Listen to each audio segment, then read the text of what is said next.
Andi Lolo beberapa hari yang lalu terpidana. Kami ingin meminta kepada Kapolda Sulsel untuk sebagaimana mengusut tuntas kasus-kasus kematian Andi Lolo terpidana.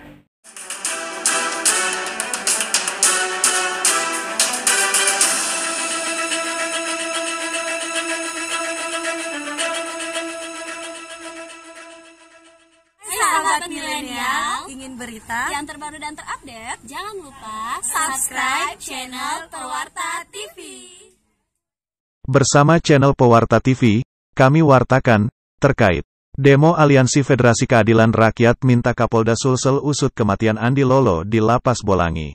Sejumlah aliansi mahasiswa, yang berasal dari Dewan Eksekutif Pusat Federasi Keadilan Rakyat, disingkat FKR, mendatangi Polda Sulsel, menuntut keadilan atas kematian salah satu warga binaan pemasyarakatan, WBP, Lapas Narkotika Bolangi, Kabupaten Goa, Senin, tanggal 27 Desember tahun 2021.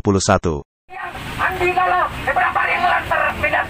Kami ingin meminta kepada Kapolda Sulsel untuk sebagaimana mengusut tuntas kasus-kasus kematian Andi Lolo terpidana. Korban bernama Andi Lolo, warga binaan pemasyarakatan Lapas Narkotika Bolangi, diduga tersandung kasus narkoba. Koordinator lapangan, Yusrifar mengatakan, bahwa kematian almarhum, menuai tanda tanya bagi kami, di mana, bagian kepala, dada, tangan dan bagian leher, mengalami luka lebam, diduga telah mengalami tindakan kekerasan atau penyiksaan. Kampung sekalian, ada banyak kasus pelanggaran HAM yang ada di Sulawesi Selatan. Namun di Indonesia sampai hari ini tidak dituntaskan kampung sekalian. Maka, dengan ini, saya tekankan kembali kepada Polda Sulsel, itu untuk kemudian. Seorang tahanan kasus narkoba, saat dilakukan penjemputan oleh oknum penyidik Direktorat Reserse Narkoba Polda Sulsel, guna pengembangan dan pemeriksaan, yang diketahui oleh Kalapas Bolangi, serta mendapatkan persetujuan dari Mariam istri, almarhum pada saat itu, dalam keadaan sehat walafiat, ucapnya. Almarhum penuh luka lebam di sekujur tubuhnya, beginilah hukum di Indonesia, saat masih di lembaga pemasyarakatan, masih dalam keadaan sehat, namun setelah dipulangkan sudah tidak bernyawa, ujar Yusrifar. Sudah 7 orang diperiksa oleh Propam, 4 polisi, 3 petugas lapas. Apa sudah dapat informasi soal itu? Untuk saat ini saya selaku Departemen Advokasi ini belum mendapat, karena baru kali ini melakukan pengawalan untuk saudara istri dari Andi Lolo. Hasil pelaporannya, hasil pemeriksaan 7 orang itu belum diterima dari keluarga belum ada. Termasuk pemeriksaannya juga itu, apakah keluarga mendapat informasi tidak? Tidak pernah dapat informasi.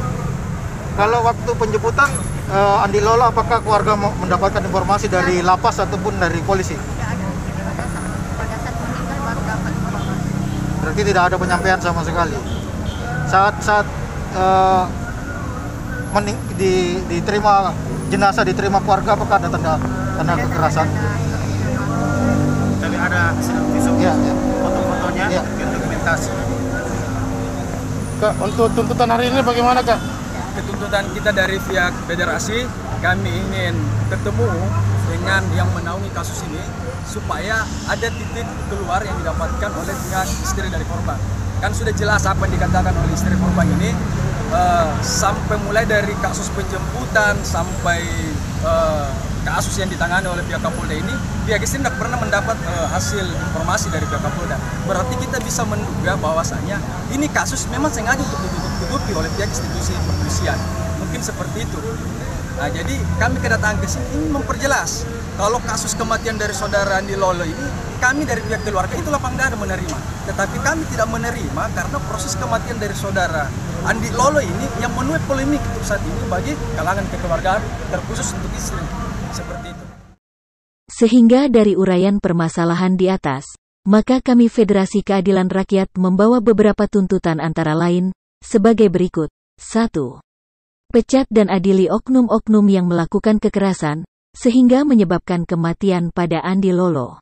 2. Mendesak Komisi 3 DPR RI, untuk segera menatensi atas kematian narapidana di Lapas Bolangi Kabupaten Goa. 3. Tegakkan supremasi hukum. 4. Tuntaskan kasus pelanggaran hak asasi manusia di Sulawesi Selatan.